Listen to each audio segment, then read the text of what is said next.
professeur Sounaya Dlemi, très heureuse que vous puissiez nous rejoindre pour une nouvelle séance module sciences de gestion. Bonjour à toutes et à tous. Dans cette nouvelle séance module sciences de gestion, où on apprend dans ce cours à gérer une entreprise, gérer une équipe, gérer une mission. Ton rôle futur de gestionnaire n'est pas uniquement un rôle de manager, vous l'avez remarqué avec moi la semaine dernière, mais c'est aussi un rôle de leader, un rôle de orientateur, de guide, qui nécessite de ta part une culture économique et une culture managériale. C'est pour cette raison d'ailleurs que dans notre cours, nous avons les deux volets, des aspects économiques et des aspects liés au management. Aujourd'hui, c'est un aspect technique que nous allons étudier. Pour qui ce cours, ce module aujourd'hui? Pour les personnes en classe qui veulent être gestionnaires, c'est normal. Il faut que tu saches comment classifier les entreprises. Mais s'il y a en classe des personnes qui veulent créer une entreprise, peut-être il y a en face de moi des futurs créateurs d'entreprises. Ce module, oui, qui veut créer son own business. Ce module, il est pour toi. Pourquoi? Pour que tu saches quel type d'entreprise créer et quelles sont les caractéristiques. Ça marche donc. Classification des entreprises, chapitre 3. Bien sûr, je signale aux personnes qui n'étaient pas avec nous auparavant que le cours détaillé avec examen et corrigé se trouve sur ma chaîne YouTube. Vous cliquez uniquement sur cours Management S2. Il y a plus de détails. D'accord, donc je commence avec votre permission à connaître quoi? Deux aspects que je voudrais que vous connaissiez, que vous maîtrisiez et que vous notez sur vos cahiers.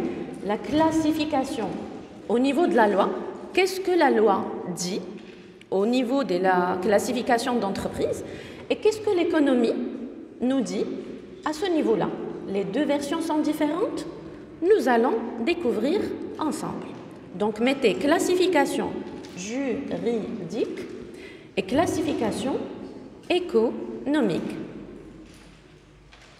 Vous remarquez ici, j'ai changé le titre, j'ai mis typologie. C'est la même chose. En classifie égale connaître les différents types d'entreprises. Je peux commencer? Très bien. Donc, pourquoi déjà ce chapitre? Il faut comprendre l'objectif. Quel est l'intérêt de la classification pour des jeunes qui sont futurs cadres comme vous? La première,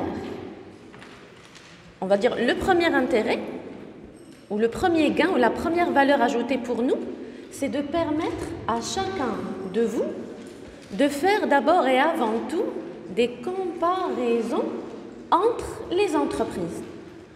Est-ce que toutes les petites entreprises ou les moyennes entreprises ou les grandes entreprises sont pareilles? Est-ce qu'elles sont gérées de la même façon? Nous allons comparer. Est-ce qu'elles ont le même capital, le même système? Nous allons comparer. Et finalement, je vous poserai la question, est-ce que toutes les entreprises méritent la même gestion? Est-ce que toutes les entreprises méritent le même management? Et c'est à vous de répondre.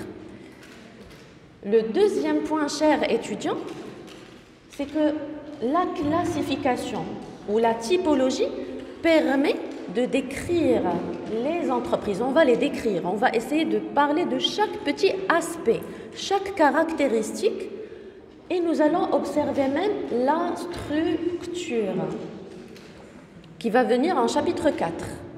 Le chapitre 4 sera une continuité de ce chapitre 3 pour connaître à l'intérieur de chaque entreprise comment est organisée la hiérarchie. Et bien sûr, quel est l'objectif de notre module généralement et cette séance particulièrement? C'est tout à fait arriver à toucher cette performance, à connaître les indicateurs de mesure de cette performance. Comment les dirigeants peuvent qualifier une personne de performante et comment ils vont qualifier une personne de non performante. Il y a des indicateurs qui vont mesurer cette performance. C'est pour cette raison que vous trouvez deux personnes en entreprise. Ils travaillent ensemble, mais un obtient une augmentation et l'autre ne l'obtient pas. Alors qu'ils font le même taux horaire, mais ce n'est pas la même rentabilité. Ce n'est pas la même rentabilité. Très bien, donc je commence, si vous permettez, Je peux? Alors, je vous ai déjà montré un tableau. Je pense que vous l'avez déjà sur vos cahiers.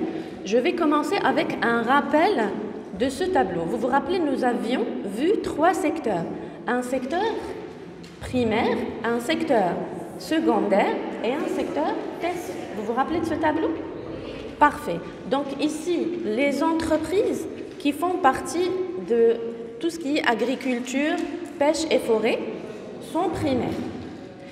Les entreprises liées au textile, donc l'industrie, pharmacie, l'électroménager, sont le secteur secondaire. Et les entreprises liées aux services, la vente de biens, le commerce, le transport, la logistique, les banques, les assurances, la finance, la construction d'immeubles, de resorts, donc l'immobilier, les cliniques, les laboratoires, donc la santé, sont le service ou le secteur tertiaire. Vous avez, j'imagine, déjà ce tableau sur vos cahiers. Sauf pour les nouvelles personnes. Je pense, eux, ils n'avaient pas assisté avec nous à la séance. Le secteur d'activité maintenant est égal à quoi? Plusieurs entreprises qui fabriquent le même bien ou qui offrent le même service. Comme par exemple, Renault, Peugeot, Honda fabriquent des voitures. Donc, c'est le secteur automobile. CIH Bank, Crédit du Maroc, BMCE offrent des services bancaires. Donc, c'est le secteur bancaire. Ils font la même chose, tout à fait. Il y a des différences au niveau de l'offre pour personnaliser et pour attirer le client. Le client va bien sûr comparer la qualité de l'offre, mais ça reste toujours le même service. Si nous parlons de Sanofi, Soterma, Cooper, etc., les médicaments, tout ce qui est pharmaceutique, donc secteur pharmaceutique, et j'en passe. Je pense que cette colonne, elle est claire. Toutes les entreprises qui fabriquent la même chose ou offrent le même service font partie du même secteur. Pour la 3e colonne, les branches et les filières, ce point aussi est clair parce que tout simplement, les entreprises ou les parties d'entreprises qui fabriquent le même type de produit, ils sont dans la même stratégie, même branche et offrent les mêmes services. Ils peuvent, entre concurrents, se rencontrer et se mettre d'accord sur tel et tel service. D'ailleurs, il y a la CGEM, ce qui est la Confédération générale des entreprises au Maroc, qui crée des réunions entre les dirigeants. Et ces dirigeants, qui sont de la même branche, commencent à distinguer chacun d'eux un service différent. Par exemple, CIH offre plus de services pour les femmes. Si tu souscris à la CIH, tu as un service à vie, gratuit. Si on voit par exemple Crédit du Maroc, il s'occupe beaucoup plus des jeunes entrepreneurs. Il leur donne beaucoup plus des avantages. Chaque banque va offrir un service banquier, oui, mais va se spécialiser dans une filière différente. Oui. Je peux passer?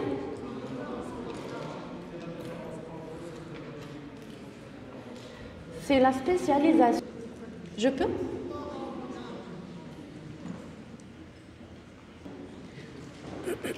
Alors, qu'est-ce que nous pouvons constater? L'enjeu est clair. Une petite entreprise, est-ce qu'elle a les mêmes effectifs, les mêmes besoins, les mêmes missions qu'une grande entreprise? Gérer 5 salariés ou 10 ressemble à la gestion de 5000. Ce n'est pas les mêmes obstacles, ni les mêmes enjeux, ni les mêmes challenges. Donc, une petite entreprise ne se gère pas comme une grande entreprise. Vous allez me dire, madame, c'est tout à fait normal. La taille des missions n'est pas la même. La répétitivité des réunions n'est pas la même. Le stress professionnel n'est pas le même. Quand nous avons une mission par an, nous sommes 5 personnes. Est-ce qu'il y a du stress? Nous travaillons très tranquillement. Mais lorsque nous avons énormément de tâches, énormément d'effectifs, plusieurs concurrents, une cible qui change, des consommateurs exigeants, le stress professionnel est toujours présent. Nous devons être créatifs, innovateurs, motivés. Et ce n'est pas du tout évident. Donc, nous avons La première différence, si on veut comparer, elle est au niveau de la gestion. Et la deuxième différence, elle est au niveau du régime fiscal. Nous ne payons pas les mêmes impôts. Nous ne sommes pas assujettis au même régime fiscal. Et donc, le fonctionnement interne n'est pas le même. Donc, la première remarque que nous pouvons d'abord relever de cette explication, que la taille de l'entreprise, c'est la variable taille, tout à fait, qui joue un rôle dans la gestion et dans le régime fiscal. Donc, si on veut comparer d'abord et avant tout la taille, lorsqu'une petite entreprise, une TPE, une très petite entreprise, entre 1 à 9 salariés est là, son exercice va être beaucoup plus dans la souplesse, alors que lorsqu'il y a une grande entreprise, ça va être beaucoup plus dans le stress professionnel, dans le management du capital humain, dans le suivi tout le temps, dans le pilotage. Pardon ? Bien sûr, les gains ne seront pas les mêmes. Je peux passer ?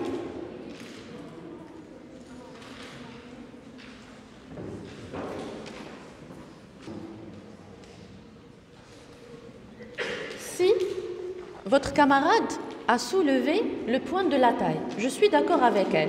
La taille de l'entreprise est un paramètre à prendre en considération.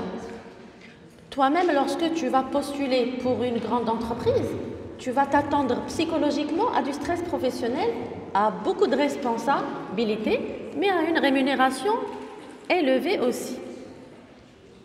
Maintenant, pourquoi ? Nous allons maintenant rentrer dans les variables. Pourquoi ? Parce que la taille des effectifs n'est pas le même. Gérer au quotidien un staff énorme demande beaucoup d'énergie, beaucoup de suivi, beaucoup de motivation, beaucoup de pilotage. Le capital propre, c'est-à-dire l'argent que l'investisseur a mis au début, qu'il a investi au début, le fonds apporté par le propriétaire. Le chiffre d'affaires qui est un troisième aspect. Et pourquoi ce point-là ? Parce que la valeur des ventes que nous réalisons par une entreprise sur une période donnée va donner un quota pour l'entreprise. C'est comme ça qu'on classe les entreprises, les 10 meilleures entreprises ou les 50 meilleures entreprises. C'est en fonction de ce point-là. Il est calculé comment ? En multipliant la quantité de produits qu'on a pu vendre par rapport à leur prix unitaire. Oui. Et le point suivant, bien évidemment, qui va suivre, c'est la valeur ajoutée. Nous avons fabriqué, nous avons vendu. Maintenant, est-ce qu'il y a des gains, un profit ?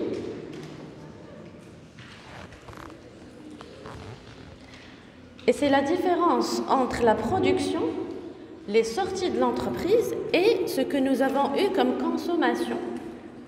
Les matières premières qu'on a achetées, le matériel qu'on a acheté, les machines, exactement, ce sont les dépenses.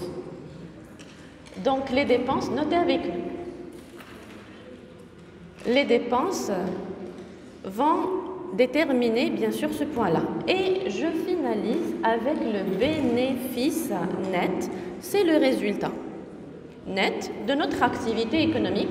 Il y a certaines entreprises qui font 2 bilans, un en mars et un en décembre, selon la taille justement, selon la grandeur de l'entreprise et selon la volonté du dirigeant de connaître sa situation. Il y a aussi des auditeurs qui peuvent venir suite à la demande du dirigeant pour donner une situation réelle de l'activité. Peut-être que c'est un signal pour nous pousser à changer la stratégie ou rectifier certains tirs, ou bien ça nous rassure et ça nous montre que nous sommes sur le bon chemin. En tout cas, la plupart des entreprises maintenant préparent le bilan de fin d'année en décembre. Et sachez, chers étudiants, que ce pas de présentation de bilan peut vous permettre d'avoir une mutation, une augmentation, une promotion, une mobilité interne, ou ça peut, si le bilan est négatif et que vous avez montré que vous n'avez pas vraiment réalisé grand-chose durant l'année, vous pouvez recevoir quoi ? Des avertissements ou un licenciement.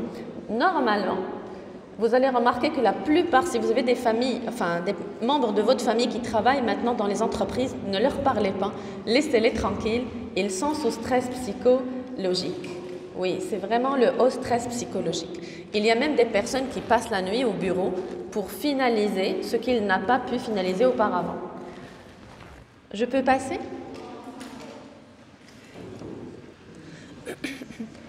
Alors, qu'est-ce qu'il faut alors, chers étudiants, retenir de ces éléments?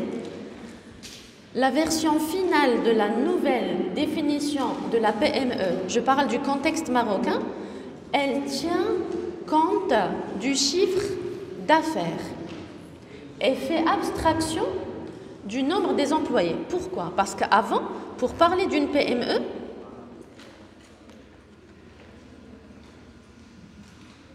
je prends l'exemple de la PME, pourquoi? Et pourquoi je commence par la PME? Parce que la PME, c'est 98% du tissu économique marocain. La plupart des entreprises au Maroc sont des PME. 98%. 2%, il y a les TPE, les PME, enfin les TPE, les GE et les multinationales et les grandes holdings. Et 98%, ce sont des PME. Le tissu économique marocain, c'est la plupart PME. Pour cette raison, j'ai commencé avec ce type-là. La PME, avant, nous parlions du nombre d'effectifs. Si tu veux connaître une PME, c'est entre normalement 10 à 200 salariés. Certains disent jusqu'à 250. Mais on va dire cette définition a changé. Aujourd'hui, nous prenons le chiffre d'affaires et non pas le nombre des salariés. Qui peut me dire pourquoi?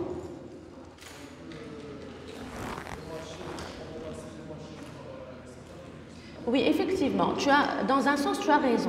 Parce que normalement, on va classer la PME entre 10 salariés à 200 salariés parce qu'ils réalisent ces 200 salariés un chiffre d'affaires X. Mais quand il y a eu Facebook avec Mark Zuckerberg, il y a eu uniquement 7 copains dans leur chambre avec leur PC qui ont créé Facebook. 7 personnes, pas 200, 7, et qui ont généré un chiffre d'affaires extraordinaire. Ils ont trouvé que le nombre de personnes n'est pas une garantie du chiffre d'affaires. C'est-à-dire on peut avoir beaucoup de personnes, 200 personnes, mais ils ne vont pas nous générer un chiffre d'affaires énorme. Et on peut avoir peu de personnes, mais qui ont des capacités extraordinaires et qui vont nous mener vers la réussite. D'ailleurs, aujourd'hui, des grandes entreprises sont un petit staff. Et vous pouvez les chercher. C'est-à-dire aujourd'hui, le critère pris en considération pour définir la PME est... Oui, tout à fait. Ce point, est-ce qu'il est maîtrisé? Le deuxième constat, aujourd'hui, toujours dans le même sens, c'est que le nombre de salariés, c'est ce que je veux que vous écrivez sur le cahier. De ce slide, vous allez retenir 2 idées. La première idée, c'est que l'ancienne définition de 200 personnes n'est plus à jour. Aujourd'hui, on ne parle pas d'effectifs, mais on parle de chiffre d'affaires. La deuxième observation dans ce slide, c'est que le nombre de personnes n'est pas garanti de la rentabilité. Vous pouvez avoir 2 personnes très intelligentes et qui peuvent être très créatifs et font le travail de 10 personnes. Et vous pouvez avoir 400, tous les bureaux sont pleins et ils ne sont pas opérationnels.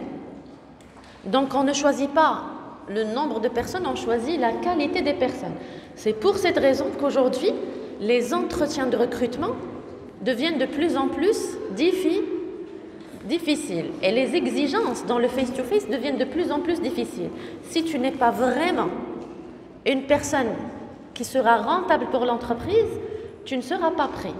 Le seuil des exigences dans les entreprises, surtout dans les entretiens, c'est vraiment élevé. Aujourd'hui, il y a des Marocains qui font des normes dans les entretiens, on va dire à l'échelle internationale, et qui ont levé la barre très haut. C'est-à-dire, vous ne soyez pas choqués si vous partez ici, à Sidi Maalouf, passez un entretien, et l'entretien dure 1h30 pour une première année. 1h30 d'entretien, avec des questions très techniques, très pointues. Il va vous poser des questions psychologiques, des questions sur la culture générale, des questions sur le métier, des questions provocatrices, pour qu'il puisse vous donner un stage. Parce qu'il ne donne pas un stage à monsieur tout le monde. Parce qu'il te donnera une attestation avec son cachet. Et ça va rester pour toi pour toute la vie dans ton CV. Donc il choisit la perle des perles, le petit diamant, le petit jeune qui mérite. Levez la barre de votre profil pour intégrer une équipe de qualité qui va vous emmener vers le haut directement. Et si vous réussissez le stage de première année et vous donnez une très belle image, qu'est-ce qu'il vous demande? Revenez chez nous, passez le stage de deuxième année.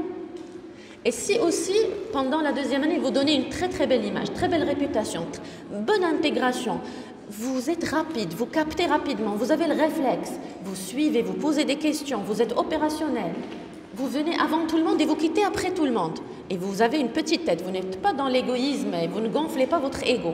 Donc vous êtes le petit bijou recherché par le marché de l'emploi.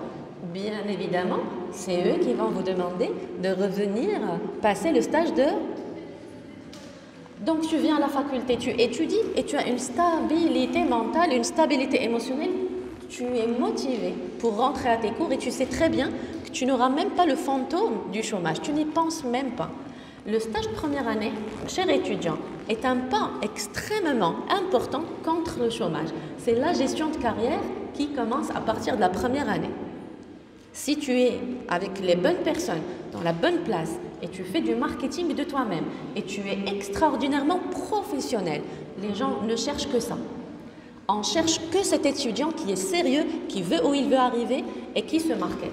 Donc choisissez le bon endroit pour le stage et ne fuyez pas cette responsabilité. Parce que justement, après la licence, les étudiants disent qu'il n'y a pas de poste. Erreur. Les CV sont vides, c'est ça la réalité. Avec un bac plus 3, je ne trouve pas de stage, pas de mission, je n'ai pas d'envie ni de motivation pour choisir une personne. Bon, vous avez compris. Je passe alors, puisque j'ai commencé par les PME, je passe à vous montrer les différences entre cette PME et les autres types d'entreprises. Vous devez les connaître.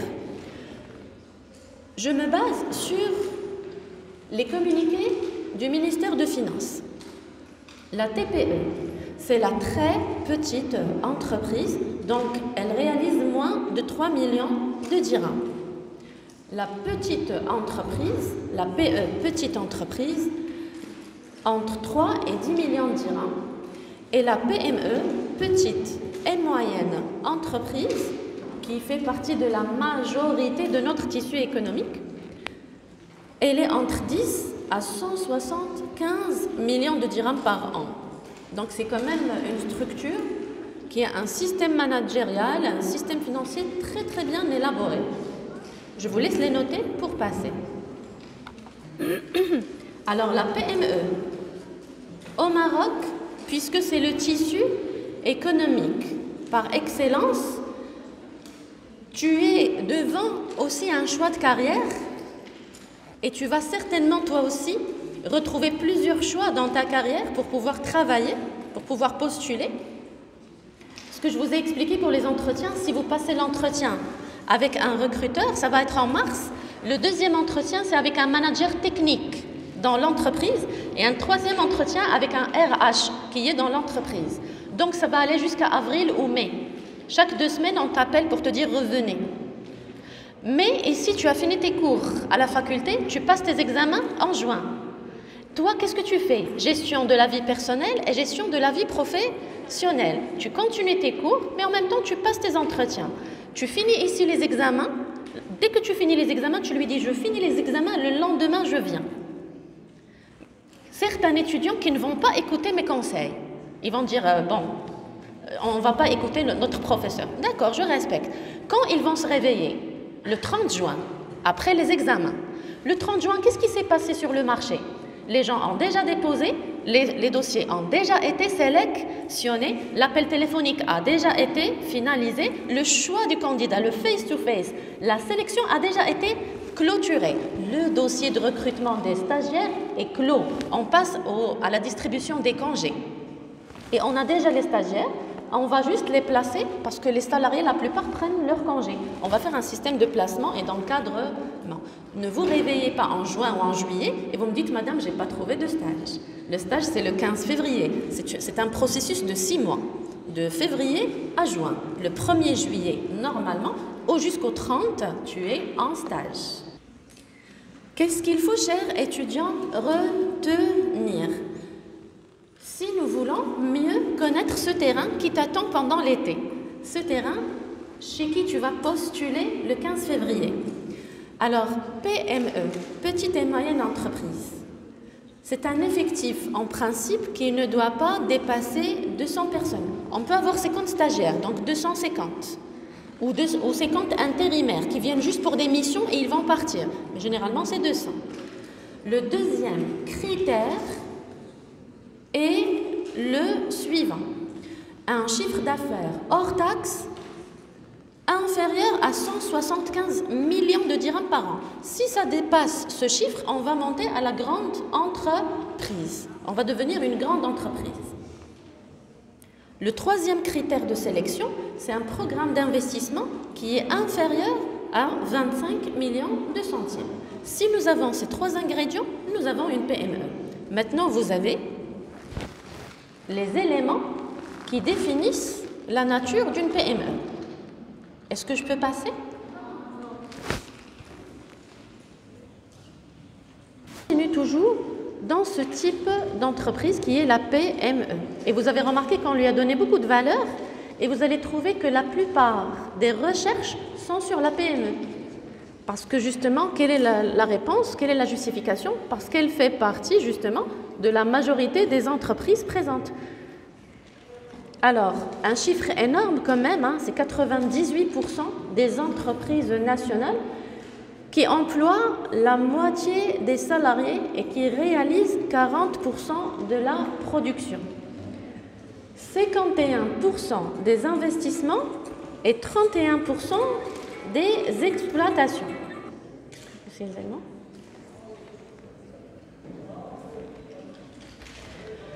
Donc je disais 51% des investissements. Là, le petit S, c'est juste que je n'ai pas eu de place ici. Je l'ai mis ici. Donc, là, il y a un petit S. Et 31% des exploitations, et elles ne contribuent à hauteur de 20% de la valeur ajoutée au Maroc. Il y a bien sûr le pouvoir des GE, les pouvoirs des grandes holdings, le pouvoir des multinationales aussi. Il y a aussi des startups qui ont leur place, qui sont en émergence. On ne va pas les oublier aussi. Mais la PME reste le cœur de l'économie nationale. Des transactions, des mouvements économiques. Très bien, donc, ici, est-ce que l'État peut contrôler les décisions de cette entreprise? Non, parce que c'est l'investisseur lui-même qui va contrôler en interne son activité, ses choix, sa stratégie, le recrutement. C'est lui qui... Toutes les décisions stratégiques et managériales dépendent du dirigeant lui-même. Donc, cette entreprise privée ne dépend pas de l'État. Le deuxième type maintenant, c'est les entreprises, ou ce sont les entreprises semi-publiques. Semi veut dire quoi, semi? Voilà. Tout à fait. Donc, il y a un capital de l'investisseur lui-même, un capital privé, mais il y a aussi une part de l'État, tout à fait. Et le troisième type, ce sont les entreprises à 100% publiques. Donc, l'État les contrôle à 100%. Contrôlées uniquement par l'État. Comme quand tu parles de l'ONDA, l'Office national des aéroports, l'ONP de pêche, l'Office national de pêche, etc. Les chemins de fer, enfin, plusieurs, les douanes, la NAPEC, la CNSS, la Caisse nationale de sécurité sociale, il y en a plusieurs. Je n'ai pas mis tous les exemples, mais c'était juste pour vous montrer qu'il y a les 3 catégories. Je peux passer?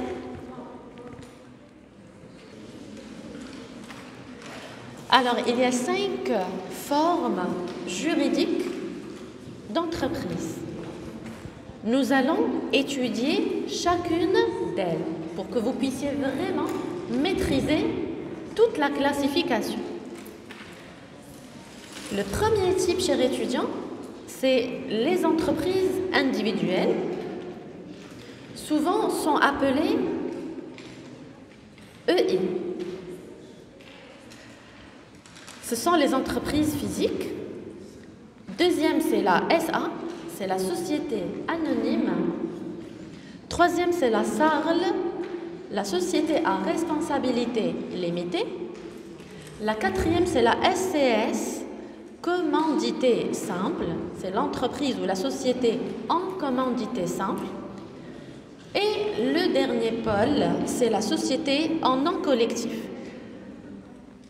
Cette partie, s'il vous plaît, lorsque je vais expliquer, concentrez-vous très bien avec moi parce que vraiment, ça vous concerne. Pas uniquement court terme pour les notes, mais à long terme pour l'entrepreneuriat. Si vous voulez créer une entreprise, il est vraiment utile de connaître les différents types d'entreprises. Au niveau juridique, comme ça, vous choisissez celle où il y a le moins de risques et le plus d'avantages. Je vous attends pour commencer. Je peux?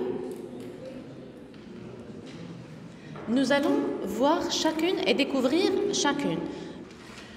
Regardez avec moi. Entreprise individuelle. Combien de personnes il y a? Une seule personne. C'est-à-dire demain, toi tu as une idée de projet, tu veux créer une entreprise. Très bien. Comment elle va être appelée? On va lui donner le nom de EI, selon la loi. Son nom c'est EI, entreprise individuelle. Oui, tu es tout seul. Actionnaire unique. Actionnaire unique, mais risque. Pourquoi risque? Parce que, regardez, j'ai mis ce monsieur et j'ai écrit ici risque majeur pour l'entrepreneur. Lorsque tu es seul, s'il y a crédit et tu es dans l'incapacité de payer ton crédit, il n'y a personne pour t'aider. Tu dois honorer tes engagements bancaires. Tu dois être à la hauteur par rapport à tes engagements.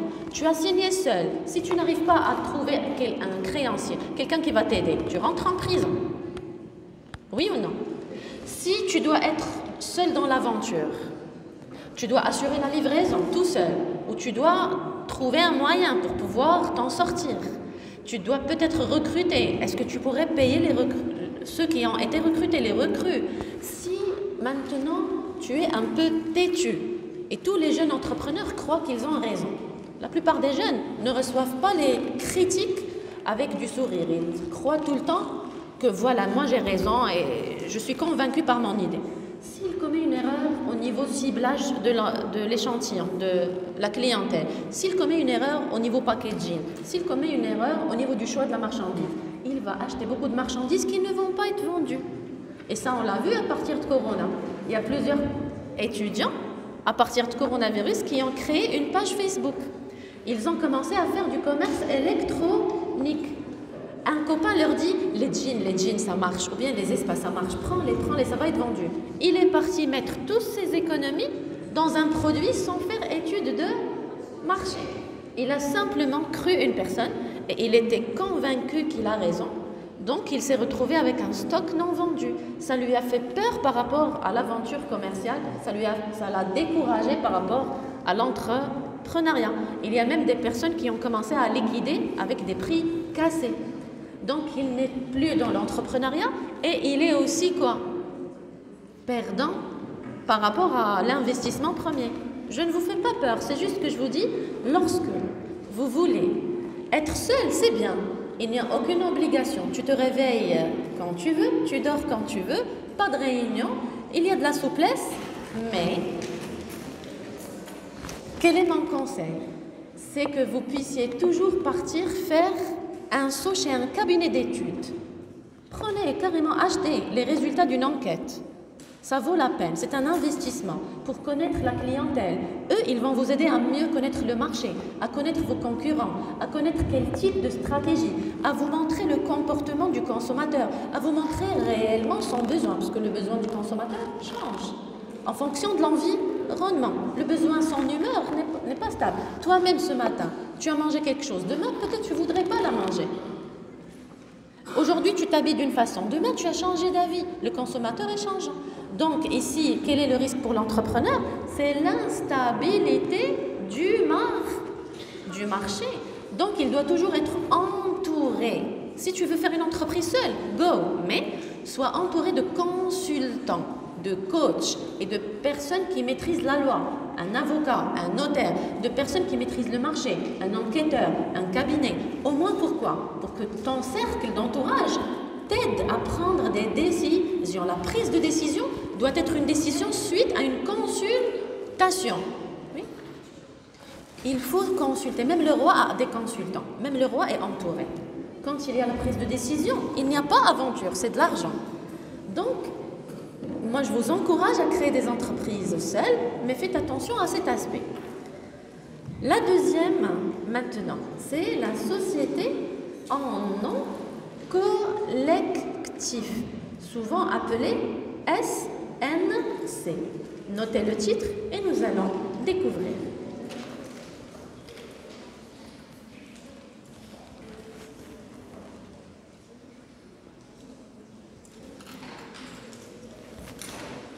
Alors,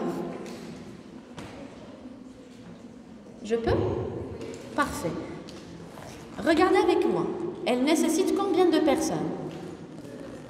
2 associés, ça veut dire toi et une personne. Très bien, au minimum. Et les parts sociales sont nominatives. C'est quoi nominative? Ça veut dire 50% est écrite dans le contrat sous ton nom et 50% elle est écrite noir sur blanc sous le nom de l'autre personne. Chacun a son nom dans le contrat pour une préservation, oui, de nos biens. 50%, très bien. Si maintenant ce n'est pas 50%, moi j'ai investi à 70% et toi tu as investi à 30%, ça va être écrit noir sur blanc. Pourquoi? Ça va déterminer combien chacun de nous va prendre. Ben bien sûr, parce que le capital investi au démarrage va déterminer nos gains futurs. Moi, j'ai investi à hauteur de 70%. Je vais percevoir beaucoup plus que toi. En tout cas, la transparence est toujours... oui, c'est un moyen sécuritaire. On est transparent dans le contrat, nous préservons nos intérêts. Maintenant, si on s'est bagarré, il y a beaucoup de conflits entre toi et moi. On a créé le premier jour, on était motivés. Mais je remarque que ton mode de gestion n'est pas bon et toi, tu n'aimes pas ma méthode de gestion. C'est bon, on a décidé de vendre. Regardez, elle ne peut être vendue, elle ne peut être cédée, elle ne peut être une interruption d'activité, on ne peut pas le faire sauf s'il y a le consentement. C'est quoi consentement? Le OK. L'approbation. Consentement, ça veut dire OK. Sauf s'il y a le OK, le consentement, ça veut dire l'approbation, la permission de qui? De tous les associés. Donc, je ne peux pas vendre, même si je suis actionnaire, mais je ne peux pas vendre sauf si tout le monde qui est avec moi est d'accord et il est présent. Est-ce que vous avez compris? Donc, juste pour éclaircir les choses, combien au minimum peuvent investir dans une SNC? 2. On peut aller à 3. On peut aller à 4. D'accord. Qu'est-ce que nous écrivons dans le contrat? Le nom d'un actionnaire qui a eu l'idée? Non. Le nom de tous les actionnaires. Est-ce qu'on peut vendre? Est-ce que c'est possible de la vendre? C'est possible avec la permission de tous les actionnaires. Il y a 3 points. Est-ce que vous avez suivi? Je répète. Première donnée à enregistrer mentalement. Vous savez, si vous êtes concentré avec moi, vous allez sortir de la salle. Toutes ces informations sont déjà collées dans votre mémoire. Première donnée. Combien de personnes peuvent créer cette entreprise? Au minimum 2 personnes. D'accord. Donc, je peux avec 2 créer une SNC ou 3 ou 4 carrément, mais il y a une règle, il y a une condition. C'est que dans le contrat, Dans le contrat, combien de personnes vont mettre leur nom dans le contrat? Tous les actionnaires. Pourquoi? Pour protéger leur dividende, leur gain monétaire. D'accord. S'il y a conflit, où nous n'arrivons pas à avoir le même langage, on ne voit pas la chose de la même façon, nous avons le droit de rompre la collaboration, mais une personne ne peut pas céder ou vendre, sauf avec le consentement. C'est quoi un consentement? Ça veut dire l'accord, sans l'accord de tous les partenaires. Est-ce que ces 3 points sont clairs? D'accord. C'est pour cette raison, d'ailleurs, dans le titre, on a mis non collectif. C'est un engagement. Deuxième donnée. Je vais aller avec vous très doucement. Est-ce que je vous attends après j'explique? D'accord, je vous attends. Très bien. Alors, le deuxième aspect. La société en nom collectif est désignée par une dénomination sociale. Donc, on doit avoir le nom de chaque personne ou le nom d'une seule personne, voilà, à laquelle peut être incorporé le nom d'un ou plusieurs associés. Imaginons, je vous donne un simple exemple. Moumni, vous connaissez Moumni? Moumni, fast food. Fast food Moumni. Moumni, c'est un nom. Un seul nom. Donc, il y a le nom d'un seul actionnaire. Mais s'il y a Zakaria et frère, ou Zakaria et Abir, H&M. H&M, normalement, H, c'est un prénom et M, c'est un autre prénom. Mais ils ont gardé uniquement la première lettre initiale. Est-ce que vous avez compris? Même Yves Saint-Laurent, tu trouves Y, S et L. De toute façon, on peut mettre le nom d'un seul, un ou bien plusieurs. Ça dépend au début, dans le cadre de la réunion, qu'est-ce qu'ils ont décidé. Si tout le monde veut voir son nom dans la marque, le nom de la marque, non, mettez mon nom s'il vous plaît, je veux voir mon nom. Mais il y a d'autres qui disent non, tu peux mettre ton nom et c'est toi déjà qu'on va nommer plus tard, même pour la gestion. Il y aura discussion, etc., pour nommer ou engager une personne qui va s'occuper de la gestion. Moi, je n'ai pas le temps et je ne veux pas être visible. J'investis, mais je ne veux pas que mon nom soit visible. Je préfère que tu mettes ton nom. Donc, c'est un choix, peut-être. Est-ce que vous avez compris? Il y a plusieurs personnes qui investissent, mais on ne voit pas leur nom, on voit un autre. De toute façon, il y a ici le phénomène choix, soit un ou plusieurs associés. Mais ce qui est obligatoire, parce qu'ici c'est un choix, mais maintenant qu'est-ce qui est obligatoire? C'est que nous devons absolument mettre soit au début, soit à la fin, soit précédé, soit suivi. Quand tu mets Moumni, tu dois mettre à la fin SNC. Moumni et à la fin SNC. Donc soit suivi, soit précédé. Soit tu mets SNC et après tu mets Moumni. Donc soit c'est au début ou à la fin du nom de la marque. Elle est écrite très très petite, mais à côté. Il y a le nom de la marque et il y a le type de l'entreprise toute petite écrite. Même pour les SARL, la plupart mettent SARL sur la grande affiche. Je peux passer? Nous avons ici deux aspects. Le choix de la nomination et l'obligation de la mention SNC. Oui?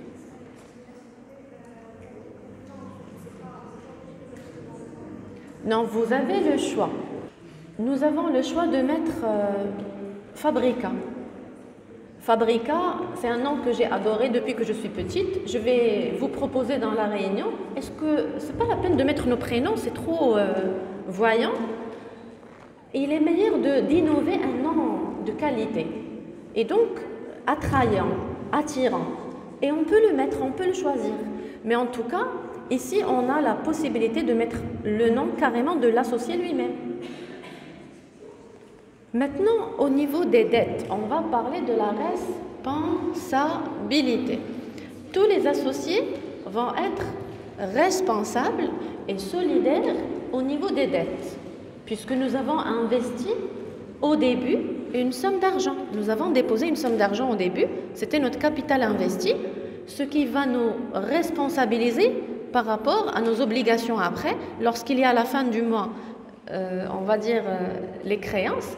Donc il faut qu'on rembourse. Chacun de nous va rembourser à la hauteur de son investissement. Si nous avons pris un crédit de 100%, moi j'ai pris 70% du crédit et toi tu as pris 10 et elle a pris 5. Est-ce qu'on va rembourser les crédits de la même façon? Non. Et est-ce qu'on va percevoir les mêmes gains? Non plus. Ce point, je pense, il est très facile. Je vais passer à un autre. Qui va gérer? Parce qu'il y a souvent le problème de qui va prendre les décisions, qui va tenir les réunions. Donc, en principe, la règle juridique, selon la loi, tous les associés peuvent gérer. Mais vous savez très bien, quand tout le monde parle dans une réunion, qu'est-ce qui se passe? Des conflits. Donc, pour éviter les conflits, qu'est-ce qu'on peut faire comme moyen de sauvetage?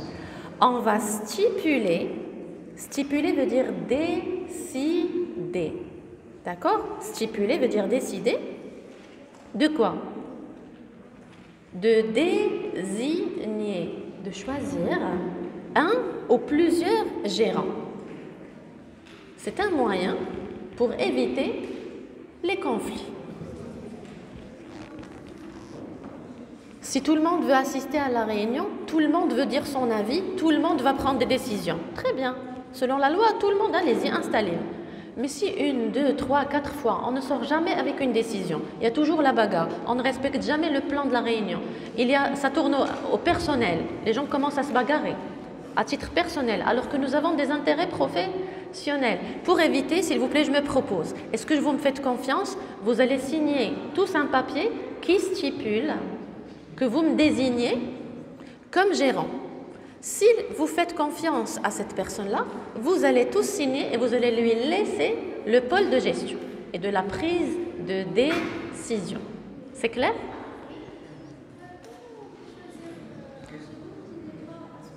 Si, parmi les associés. Imaginons, nous sommes tous... Regarde, on va désigner un ou plusieurs gérants associés. Nous sommes tous des investisseurs. Nous allons choisir un parmi nous. Mais si moi, vous m'avez donné, par exemple, la gestion, je n'ai pas montré une capacité de doubler le chiffre d'affaires. Je n'ai pas la capacité, justement, ni l'expérience, et je suis jeune, et je n'ai pas la capacité d'arriver au challenge que je vous ai promis le premier jour. Quelle est l'astuce? C'est que vous puissiez recruter un spécialiste ou recruter un directeur général. D'ailleurs, les entreprises que vous voyez aujourd'hui, est-ce que c'est eux-mêmes l'investisseur qui gère? Ils font un système de recrutement. La hiérarchie, la pyramide de postes que vous voyez, c'est justement parce que soit ils n'ont pas le temps, soit ils n'ont pas l'expérience pour la gestion, soit ils ne veulent pas s'afficher ou X ou Y raison. Donc, ils vont créer une pyramide de fonctions avec plusieurs fonctions et chaque fonction, on va la recruter, la mettre dans une place pour qu'elle soit opérationnelle selon un diplôme. Donc, il est expert, selon une expérience. Donc, il sera rentable et on économise beaucoup de dégâts. Nous, on va venir une fois par mois pour pouvoir discuter de l'avancement ou s'il y a un réel problème ou un scandale médiatique, nous allons réagir. Mais nos réunions vont être très light, très brèves, rapides et temporaires, et de temps en temps. Mais la vraie personne qui va travailler chaque jour, c'est le directeur que nous avons recruté et les salariés que nous avons recrutés. Est-ce que vous avez compris? C'est clair? Je peux passer? Maintenant, si un de nous va mourir, un de nous va décéder, qu'est-ce qu'il faut faire? La société, normalement, prend fin par le décès, la disparition de l'un des associés. Mais il y a une petite exception. Sauf si nous avons décidé dans le contrat. Stipuler veut dire décider dans le contrat. Si nous avons décidé, si nous avons stipulé il a été stipulé dans le contrat, c'est noir sur blanc, que la société va continuer son activité, mais on va faire un système de sauvetage. Comment? Soit on va léguer aux autres, ils vont continuer eux-mêmes. Si moi je n'ai pas d'enfant et j'étais actionnaire et je suis décédée, donc vous continuez vous-même l'activité, donc ce sont les associés. Mais si maintenant moi j'ai des enfants, ce sont mes héritiers. L'évidence dit que ces héritiers vont continuer avec vous la gestion. C'est-à-dire c'est très clair, il n'y aura pas de souci à ce niveau-là. Mais on doit le désigner, ce fils ou cette fille, on doit le désigner en tant qu'héritier. Ça doit être un statut d'héritier. Si je ne désigne pas mes enfants, ils seront privés ultérieurement. Est-ce que vous avez compris? Lors de la création, je peux nommer mes héritiers. Au cas où il y a décès, ils continuent avec eux leur activité. Si je ne les nomme pas, ils ne sont pas protégés par la loi. Nous avons parlé du nombre d'actionnaires. Nous avons parlé de qui va mettre le nom dans le contrat. Nous avons parlé des dettes. Nous avons parlé du nom qui sera affiché. Nous avons parlé du mode de gestion qui va gérer et du recrutement. Maintenant, nous allons parler de si un va mourir, parce que chacun de nous, c'est la loi de la vie. Chacun de nous meurt un jour. On doit programmer cette mort. Si un de nous va mourir, qu'est-ce qu'il faut faire après? Parce que moi, j'ai investi un capital. J'ai donné mon argent. Qu'est-ce qu'on va faire avec cet argent et ces gains que je dois percevoir chaque mois? Je ne suis plus là, je suis mort. Qu'est-ce que je dois faire?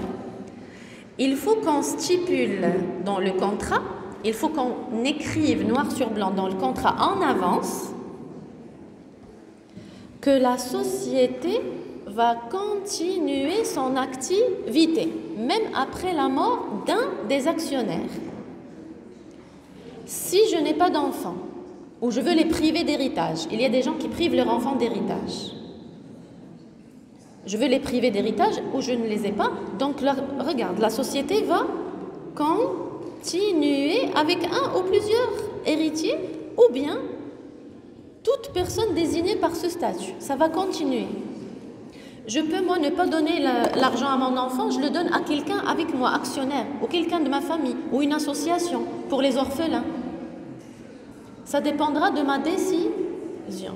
Mais on peut donner l'argent à une association. Je continue avec la troisième. La SCS.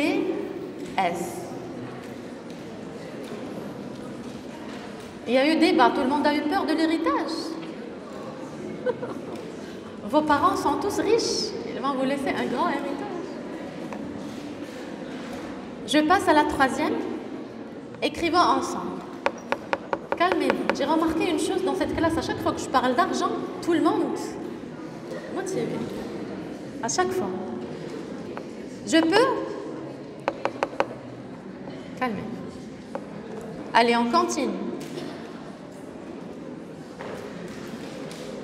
C'est bon, je peux? Alors, elle regroupe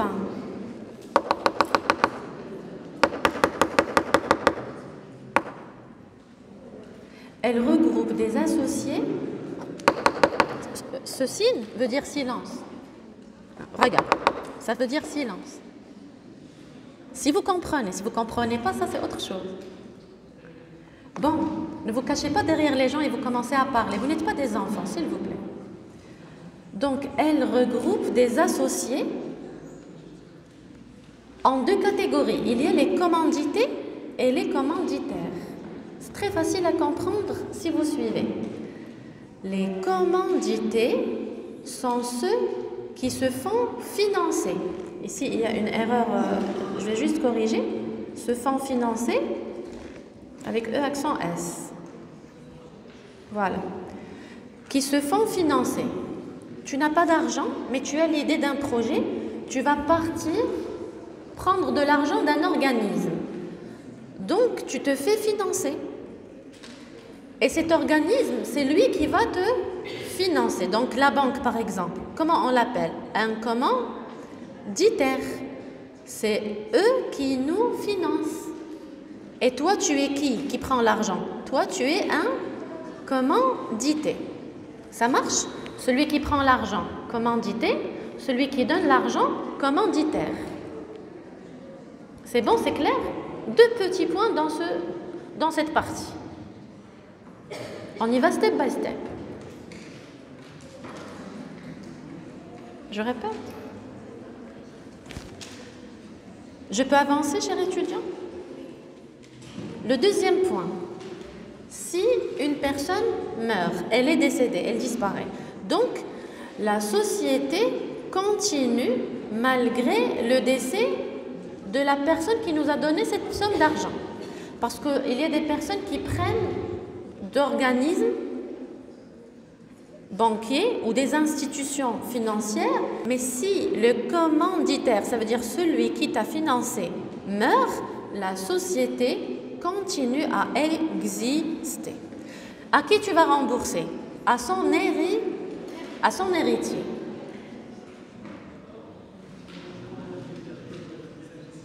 Oui. Bien sûr, ils vont être de plusieurs natures. J'ai parlé des institutions financières, les banques, etc. Ça peut être des investisseurs, ça peut être plusieurs natures. Je passe au troisième point. L'associé qui est commanditaire, parce qu'il a financé, puisqu'il a investi son argent, est-ce qu'il peut contribuer à la prise de décision? Il a investi, il a donné son argent. Est-ce qu'il peut? Non, il ne peut faire aucun acte de gestion. Ça nous rappelle tout à l'heure ce que j'ai expliqué. Je peux moi-même ne pas avoir le temps, je ne veux pas m'afficher et je vais contribuer avec vous avec une somme d'argent, avec un capital. Donc, je vais investir mon capital et c'est vous qui allez gérer. Je suis qui? Je suis un commanditaire qui a financé et vous allez être les personnes qui vont gérer au quotidien. Je n'ai pas le droit d'intervenir dans vos actes de gestion. C'est vous qui allez faire la formation, c'est vous qui allez faire le recrutement, c'est vous qui allez créer une politique de rémunération, c'est vous qui allez chercher les partenaires, c'est vous qui allez faire la totalité des activités.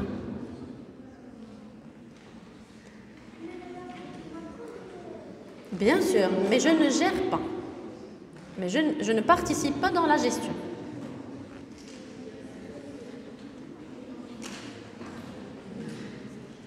Le minimum pour créer la SCS est un nombre minimum d'associés de 2 personnes. Je pense que ce type d'entreprise, il est très facile à comprendre et j'espère que vous l'avez déjà mémorisé.